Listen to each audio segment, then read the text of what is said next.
अब तक आपने सुना कि कावेरी जी अपनी तीनों बेटियों ईशा, मोहिनी और सुहाना की शादी 3 घर जमाई लड़कों के साथ करवा देती है। उन्हें लगता है कि ये लड़के शायद घर का कामकाज संभाल लेंगे, लेकिन उनके तीनों घर जमाई बहुत आलसी थे। वो नौकरी भी नहीं करते थे और बाहर का काम भी नहीं। कावेरी जी ने अपनी बेटियों से कहा कि वो प्रेगनेंसी का बहाना बनाकर अपने पतियों को सबक सिखाए। अब सुनिए आगे। मम्मी, आपने जैसा कहा था हमने वैसा ही किया, लेकिन देखिए ना, विवेक का हाल तो वैसा का वैसा ही है। घर में ना सुबह का नाश्ता बनता है और ना खाना। नौकरी पर जाने की बात करूं तो खाने को दौड़ते हैं मुझे। हाँ मम्मी, मैंने भी सुमित को कितनी बार कहा कि अगर नौकरी नहीं करनी तो कोई छोटी सी दुकान ही खोल लो। घर का खर्चा कैसे चलेगा? देखो दोपहर के 12 बजने आए और जनाब अभी तक सो रहे हैं। हाँ मम्मी, ईशा और सुहाना ठीक कहती हैं। अविनाश का भी यही हाल है। जब मैंने अपनी प्रेगनेंसी के बारे में कहा तो मुझसे कहने लगा, अरे दूसरी लड़कियां तो 9-9 महीने तक नौकरी करती है, बस डिलीवरी के टाइम छुट्टी लेती है। मोहिनी, तुम भी नौकरी करो।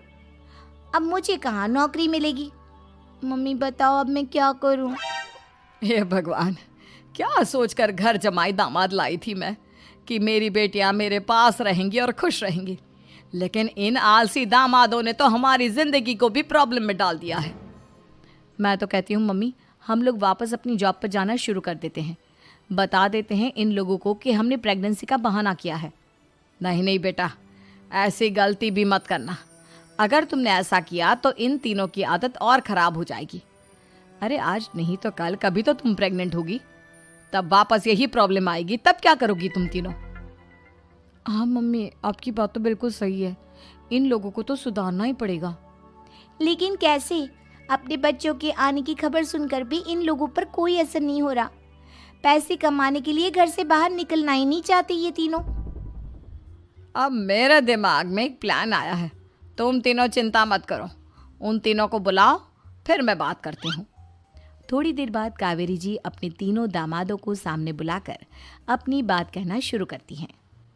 अविनाश, सुमित और विवेक, देखो बेटा, मैं ना तुम तीनों से बड़ा प्यार करती हूँ, इसीलिए तो तुम्हें घर जमाई बना कर रखा है मैंने। अरे मम्मी जी, सीधे सीधे कहिए ना, क्या बात है? प्यार तो हम भी आपको बहुत करते हैं। अरे मम्मी जी, आपकी इज्जत भी बहुत करते हैं। अरे भाई, आपके जैसी सास और कमाने वाली बीवी सबको मिलती है क्या? हाँ मम्मी, विवेक और सुमित ठीक कह रहे हैं। आपकी बेटी से शादी करके मेरी तो ज़िंदगी ही अच्छी हो गई है। जानती हूँ मैं, और ये भी जानती हूँ कि तुम तीनों अपने अपनी बीवियों से बहुत प्यार करते हो। बेटा, बात ऐसी है कि हमारे कुल गुरु ने कहा है कि प्रेग्नेंट होने के बाद मेरी तीनों बेटियां शुरू के 4 महीने हमारे गांव में जाकर रहेगी, जहां मेरे चाचा जी रहते हैं। अरे लेकिन क्यों मम्मी, गांव में जाकर रहने की क्या ज़रूरत है इन तीनों को? वो क्या है ना बेटा, हमारे परिवार को एक श्राप है। अगर मेरी बेटियों ने यहाँ पर बच्चा पैदा करने की कोशिश की तो उनके बच्चों को कुछ भी हो सकता है। इसलिए अब से लेकर 4 महीने पूरे होने तक इन्हें गांव वाले घर में रहना पड़ेगा। हाँ तो इसमें प्रॉब्लम क्या है मम्मी जी? हम भी वहाँ जाकर रहेंगे, पिकनिक मनाएंगे। अरे भाई, बीवी जहाँ हम भी वहाँ। हाँ यार, आइडिया तो बहुत अच्छा है। शहर की ज़िंदगी में रह रहकर परेशान हो चुके हैं, अब कुछ दिन गांव में बिताएंगे। तुम लोग समझने की कोशिश क्यों नहीं करते? तुम में से कोई भी वहाँ नहीं जा सकता, और मैं यहाँ रहूँगी ना तुम तीनों के साथ। 4 महीने की तो बात है, उसके बाद ये तीनों ही लौट कर आ जाएंगी। ठीक है मम्मी जी, अब हमारे बच्चों का सवाल है तो ये तो करना ही पड़ेगा। कावेरी अपनी तीनों बेटियों को कुछ दिन के लिए घर से बाहर कहीं दूसरे शहर में रहने के लिए भेज देती है। कुछ दिनों के बाद, अरे मम्मी जी, बहुत दिन से पिज्ज़ा नहीं खाया, मंगवाइए ना। क्या बताऊं बेटा, पहले तो बेटियां खर्चा दे देती थी क्योंकि उनकी नौकरी थी, लेकिन अब तो मेरे पास पैसे ही नहीं बचे। थोड़े बहुत पैसे हैं जो बच्चों की डिलीवरी में काम आएंगे। लेकिन मम्मी जी, आपकी बेटियों को वापस आने में तो अभी बहुत वक्त बाकी है। वही सोच सोच कर परेशान हो रही हूँ। सोच रही हूँ कल से दूध भी बंद करवा देती हूँ। अब दूध वाले को देने के लिए पैसे भी तो नहीं है ना। अरे नहीं नहीं मम्मी जी, अगर दूध भी बंद करवा दोगी तो मुझे चाय कहाँ से मिलेगी? और चाय के बिना मैं तो मर ही जाऊंगा। क्या करूं बेटा, इसके अलावा हमारे पास कोई ऑप्शन नहीं है। मेरे पास पैसे ही नहीं बचे। इस तरह कावेरी जी धीरे धीरे अपने तीनों दामादों को पैसे देना बंद कर देती हैं और घर में खाने पीने की चीज़ें लाना भी बंद कर देती है।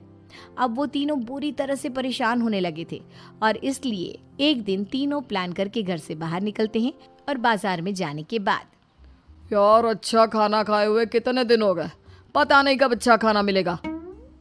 हमारी बीवियों के जाने के बाद तो हमारी हालत भिखारियों जैसी हो गई है यार। कुछ भी हो, मुझे तो आज पिज्ज़ा खाना ही खाना है। जेब में 1 रुपया नहीं और पिज्ज़ा खाएगा, कहाँ से आएंगे पैसे? अरे देख वहाँ सामने बोर्ड पर क्या लिखा हुआ है, कंप्यूटर पर काम करने के लिए एक आदमी की आवश्यकता है।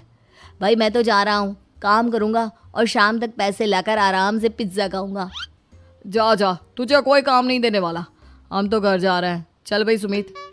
सुमित और अविनाश वहाँ से चले जाते हैं और विवेक उस कंप्यूटर शॉप पर सारा दिन काम करके 5,000 रुपये कमा कर घर लौट कर आता है और अपने खाने के लिए अच्छी अच्छी चीज़ें भी लेकर आता है।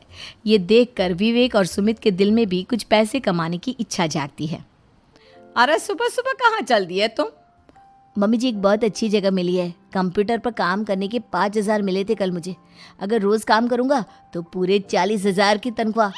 अरे वाह, ये तो बहुत अच्छी बात है दामाद जी, आपको जाना ही चाहिए। सुमित और अविनाश विवेक को इस तरह तरक्की करते देखकर परेशान हो जाते हैं और वो दोनों भी काम की तलाश में निकल पड़ते हैं। धीरे धीरे उन दोनों को भी काम मिल जाता है। अब कावेरी के तीनों दामाद छोटी मोटी नौकरी करके अच्छा पैसा कमाने लगे थे। एक दिन कावेरी उन्हें अपने पास बुलाती है। अरे वाह, विवेक 40,000 कमा लेता है, अविनाश 60,000 और सुमित तुम भी 40,000 के आसपास कमा ही लेते हो। कुल मिलाकर तुम अच्छे खासे पैसे कमा रहे हो बेटा।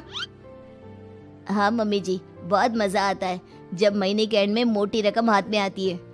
पूछिए मत मम्मी जी, घर में रहकर रोटी बना बना कर और तो जैसा महसूस होने लगा था मुझे तो।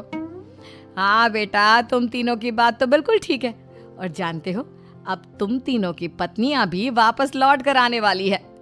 लेकिन मम्मी जी अभी तो उन्हें गए सिर्फ 2 महीने हुए हैं, आपने तो कहा था वो 4 महीने के बाद लौट कर आएंगी। ऐसा कुछ नहीं है बेटा, मैं सिर्फ तुम तीनों को सबक सिखाना चाहती थी कि आदमी घर में बैठकर बीवी की कमाई खाता हुआ अच्छा नहीं लगता। इस दुनिया में हर इंसान को मेहनत करनी चाहिए, काम करना चाहिए, चाहे वो औरत हो या आदमी, ताकि अपने परिवार को संभाल सके। कावेरी की बात सुनकर उन तीनों को अपनी गलती का एहसास होता है और कावेरी उन्हें सच बता देती है कि ईशा, सुहाना और मोहिनी शहर में ही कहीं दूसरी जगह रह रहे थे। शाम के वक्त उन तीनों की पत्नियां लौट कर आ जाती है और कावेरी जी का परिवार एक खुशहाल परिवार की तरह रहने लगता है।